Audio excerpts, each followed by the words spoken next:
Hi, welcome back to another edition of Video Light Novel Reviews with Casey, the Indio Library of the Riverside County Library System.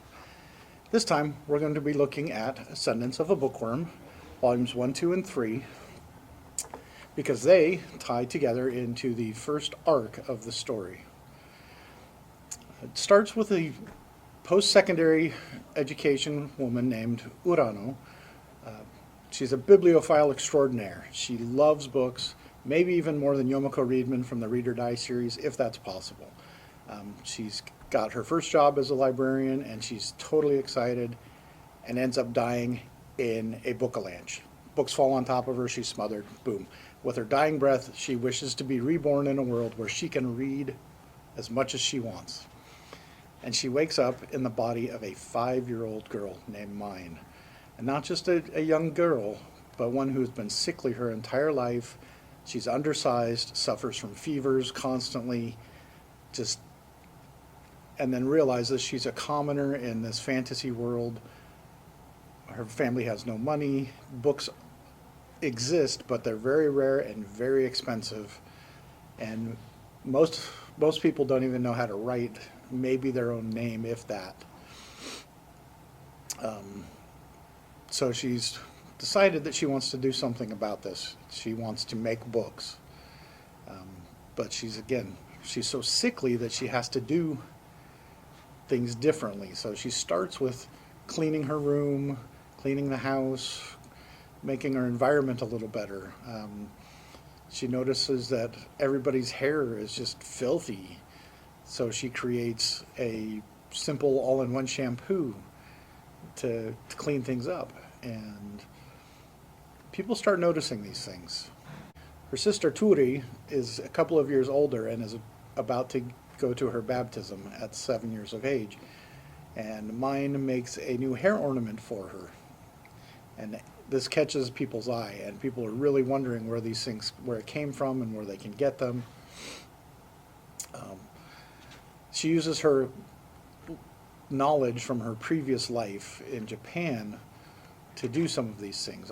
Her mother was big into crafts and would, involve her in them even when she didn't want to. So growing up, she did all kinds of handicrafts and, do-it-yourself soaps, and that's how she knew how to do the shampoo, and even did a paper making class.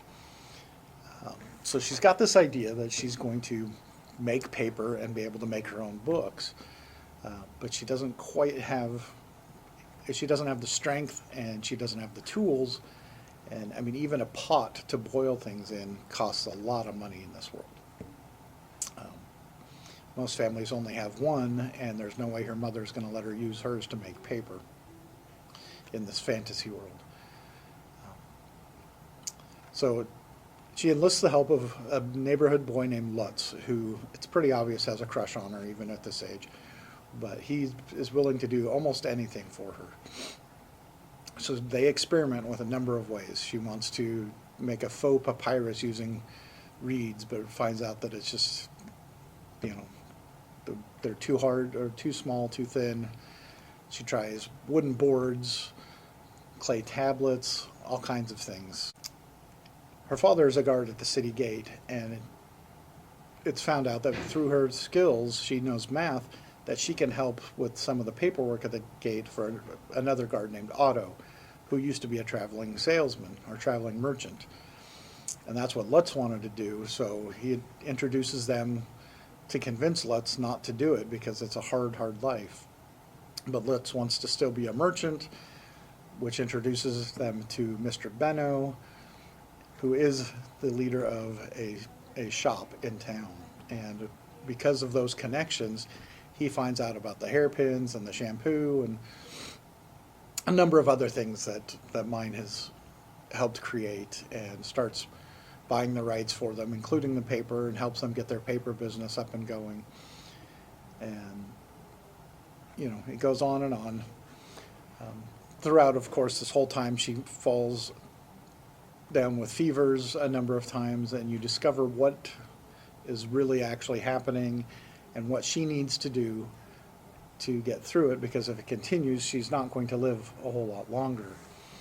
And that's where you get to the end. She finally makes a decision, and it's a couple of years through this, because She gets baptized in volume 3, and things happen. I'm trying not to spoil anything for you. But she makes a decision there that will basically keep her alive, but definitely changes the course of her life. But all in all, for an isekai, this is an amazing little story. It's, instead of somebody going and becoming this overpowered individual with some super weapon or super magical ability and saving the world, it's just a story about this woman who loves to read, and more than anything else in this new world, wants to be able to read and bring books to the masses. And she works hard at it. She enlists the help of others. She stumbles along the way. She's human. You can see that humanity. She's got some selfish desires. I mean, she's just constantly, I just want to read. I want to read. I want to read. But who among us has not had some of those selfish desires from time to time? And yet she's also very generous at other times and doesn't always think things through and whatnot. Anyway, it's a great story. It's not incredibly fast-paced. There's not a whole lot of action, no real fights. But if you're interested in this kind of thing, where there's the adult mind in the body of a child and the things they could do with that, or knowledge from another world and how that could affect a new world, this is the series for you. The second arc has started in light novel form, so there is more available, and it is streaming online, obviously, in anime form. But as usual, the light novels give you more details, and it's very interesting. These are, of course, some of just the hundreds of light novels and manga that we've got here at the Indio Library. And if you are interested in any of these or any of our others, please give us a call at 760-347-2383 or visit our website at www.rivlib.net. That information will be in the description below. If you are interested in any of these from another branch, please request them. We are happy to send them out. Don't forget to like and subscribe, and hit the little bell for future notifications for light novel reviews and any other videos that we get posted. Thanks for your time, and enjoy your reading.